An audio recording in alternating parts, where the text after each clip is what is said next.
Good morning. I'm Dr. Suraya Shaheen, and today I will teach you literary terms. These are very important literary terms. And I start with caesura. A caesura is a pause in a line of poetry that is formed by the rhythms of natural speech rather than by metrics. मतलब सजुरा जो है एक ऐसी literary term है, एक ऐसा literary device है जो कि किसी भी पोएट्री के लाइन में एक पॉज है, राइट और ये कैसे फॉर्म होता है? That is formed by the rhythms of natural speech, यानी नेचुरल स्पीच के तहत ही इस यहाँ पे जो राइम होती है वहां पे पॉज किया जाता है rather than by metrics.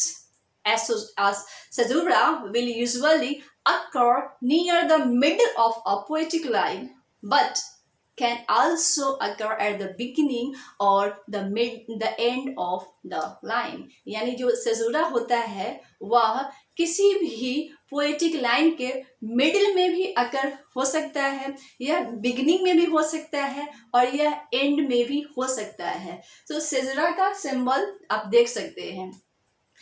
तो इसका example, for example, when I say sing a song of sixpence, a pocket full of eye, the next line 4 and 20 black birds, then caesura baked in a pie.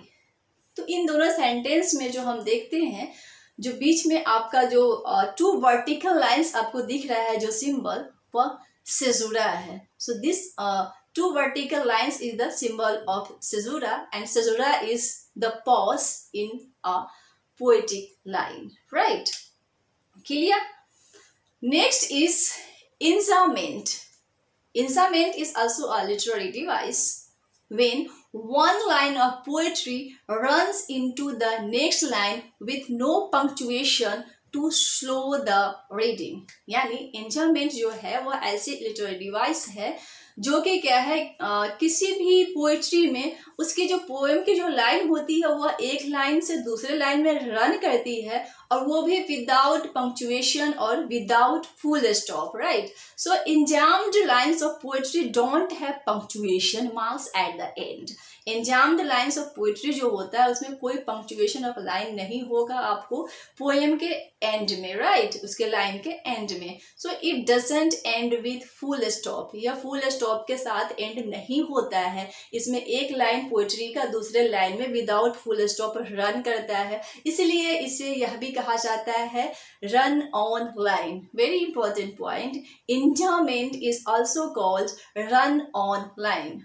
For example, the holy time is quiet as a nun, then second line, breathless with adoration, the broad sun.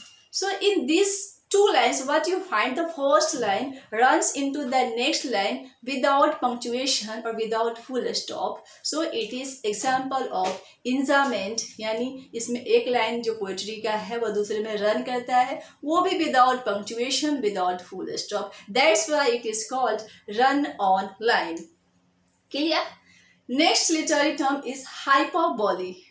Hyperbole, it is a figure of speech which is derived from Greek for overshooting or the extravagant exaggeration of fact or a possibility. यानी hyperbole का मतलब होता है किसी भी चीज को, किसी भी क्वालिटी को, किसी भी बात को बढ़ा चढ़ा के बताना, यानी कि जितना हो उससे ज़्यादा बढ़ाकर बोलना, उसे हम हाइपरबली कहते हैं. मीन्स एग्जैजरेशन ऑफ फैक्ट, जो भी फैक्ट है उसको एग्जैजरेट करके बताना, उसको बढ़ा चढ़ा कर बताना. For example, if I say my grandmother is as old as the hills, यानी मेरी ग्रैंड मदर जो है इतनी ओल्ड है जितनी की हिल्स है. अब हिल्स के इतना तो ओल्ड हो नहीं सकती है, क्योंकि इंसान का जो एज होता है उसके कंपेरेटिवली हिल्स तो काफ़ी ओल्ड हो सकता है. लेकिन हम क्या है, यहाँ इंसान की जो एज होती है उस हिसाब से हम हिल की जो टाइम है, ड्यूरेशन है, उससे हम कंपेयर कर रहे हैं. तो यहाँ पर कह देते हैं कि my grandmother is as old as the hills, के इतनी वो ओल्ड है, जबकि उतनी तो हो नहीं सकती है. मतलब कहने का मतलब है कि my grandmother is too old, यानी कि बहुत ज़्यादा ओल्ड है. नेक्स्ट एग्जाम्पल हम देख सकते हैं when I say I am dying of shame. बहुत बार आपने सुना होगा ये word, I am dying of shame, यानी मैं शर्म से मरा जा रहा हूँ। तो कोई इंसान शर्म से तो मर नहीं सकता, लेकिन यहाँ कहने का मतलब है कि उस इंसान को बहुत ज़्यादा शर्म आ रही है, यानी बढ़ा चढ़ा के बोल रहा है, right, I am dying of shame. Next example हम लेते हैं when you say she is as heavy as elephant.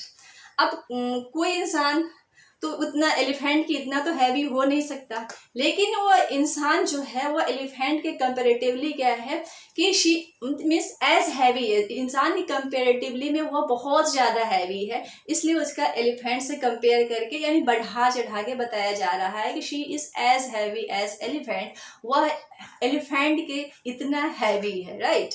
सो यहाँ पर आप तीनों एग्जाम्पल्स में आप देख रहे हैं कि यहाँ बढ़ा चढ़ा करके बातों को बताया जा रहा है, तो यह आपका हाइपरबली हो गया। Clear. Next literary term is meiosis. What is meiosis? अगर हम सिंपल टर्म में बात करें तो मायोसिस जो है, meiosis is the opposite of hyperbole. यह मायोसिस जो लिटरेरी टर्म है वह हाइपरबली के एकदम अपोजिट है, उल्टा है। Meiosis is also called understatement, यानी कोई भी चीज है उसको अंडर स्टेटमेंट में रखना। Meiosis means lessening of any meaning, यानी कोई भी मीनिंग या कोई भी बात हो उसको कम करना, कम करके बताना। To tell about something as very much less in importance than it really is, यानी कोई भी चीज, कोई भी क्वालिटी, कोई भी बात जितना हो उससे कम करके बताना, वो मायोसिस ही कहलाता है। जैसे हाइपरबली में क्या था कि it is the to tell the exaggerate the facts, यानी कि फैक्ट्स हो या कोई बात हो उसको बढ़ा चढ़ा कर जब बोलते हैं तो वो हाइपरबली होता है। लेकिन उसी तरह मायोसिस उसका उल्टा हो जाता है, यानी किसी भी बात को, किसी भी क्वालिटी को कम करके बताना, जितना वो ज़्यादा हो उसे कम करके बताना। फॉर एग्जाम्पल व्हेन आई से when any part of your body is bleeding and you से इट्स सिंपली अ स्क्रैच, यानी आपके बॉडी का कोई पार्ट से ब्लीडिंग हो रही है और आपसे कोई पूछ रहा है तो आप बता रहे हो कि no it's okay, it's only a scratch, यानी कि जो हो रहा है आपके साथ सिचुएशन उससे आप कम करके बता रहे हो ना, हो रही है ब्लीडिंग लेकिन आप बता रहे हो कि इट्स सिंपली ए स्क्रैच, यानी कम करके आपने बताया। तो this is the example of meiosis, right. Next literary term is inversion. Inversion, जैसा कि आपको वर्ड से पता चल रहा हो, inversion is also known as anastrophe. It is a literary technique in which the normal order of words is reversed in order to achieve a particular effect of emphasis or meter. यानी कि inversion जो है इसमें word order को revert कर दिया जाता है, उल्टा कर दिया जाता है मीनिंग को emphasize करने के लिए। For example, if I say shouts the policeman, लेकिन क्या है कि यूजुअली हमें कहना क्या है, the policeman shouts, लेकिन हम यहाँ क्या रिवॉर्ड कर दिए ना, शाउट्स द पुलिसमैन, तो आपका ये शाउट्स द पुलिसमैन हो गया आपका इन्वर्जन। इसी तरह से कॉलरिज ने भी कुबला खान में यूज किया है इन्वर्जन को। In Xanadu did Kubla Khan a stately pleasure dome decree, इसमें भी उसने क्या किया है, इन्वर्जन किया है वर्ड ऑफ ऑर्डर को टू एम्फेसाइज द मीनिंग, इसलिए आपका जो है ये क्या हो गया, this is the example of inversion. Thank you.